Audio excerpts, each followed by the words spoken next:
Yeah, I was just down in St. Augustine, Florida, and ran into my old friend Marilyn.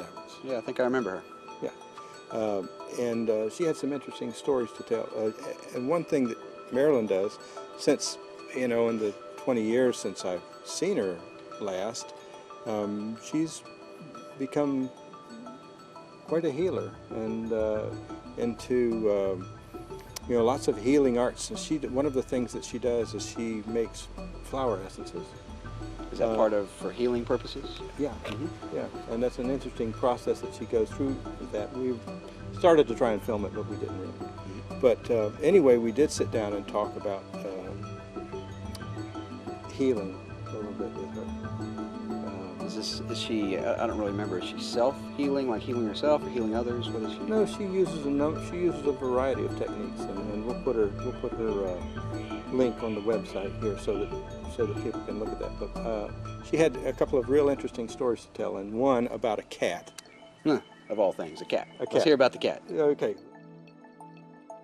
I put my hand on a cat whose back was broken and the nerves were severed. That a friend of mine who's a nun brought me this cat. And the vet had diagnosed it and said we had to put the cat to sleep. And so she was convinced I could do something. So she brings the cat to me and I go, no, you know. But I put my hand on the cat, and so I could feel all the pain in the cat. So I just put energy into the cat for maybe 15 minutes. And she took her home and she brought her back the next day. And when we did it again, all of a sudden I heard the bones snap. And I said, I think that the bones just snapped back together. And so she took her home and she never brought her back again. And then I finally called her up and I said, you know, what's going on with the cat? And the cat was totally well. It could walk. It couldn't walk. It couldn't go to the bathroom. It couldn't eat. You know, and the vet had verified that the back was broken and the nerves were severed. It would never be able to go to the bathroom again or anything. And all of that was completely healed. And the cat lived for 3.5 more years. So it's kind of like, you know, how do you explain that?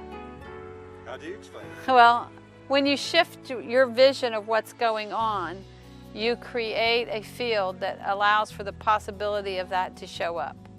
So when I'm looking at the cat, I'm not thinking, oh, poor cat's so sick, you know?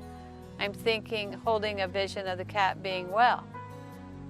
And if I was able to, because I was able to focus my mind, I guess my intention clearly enough, then I was able to help form that reality. It's kind of like you make the intention and you form the vision and you let it go. And you're not worrying about how. Like if I say I'm putting my hand on the cat, I'm not sitting there thinking, oh, I'm going to heal this cat. I'm more like a tool. It's just like science has is beginning to prove that the thought is there before we think it. So we're really more just like a projector. So if you clean the lens of your projector and you allow yourself to be a really clear, great quality projector, there's no telling what you could create.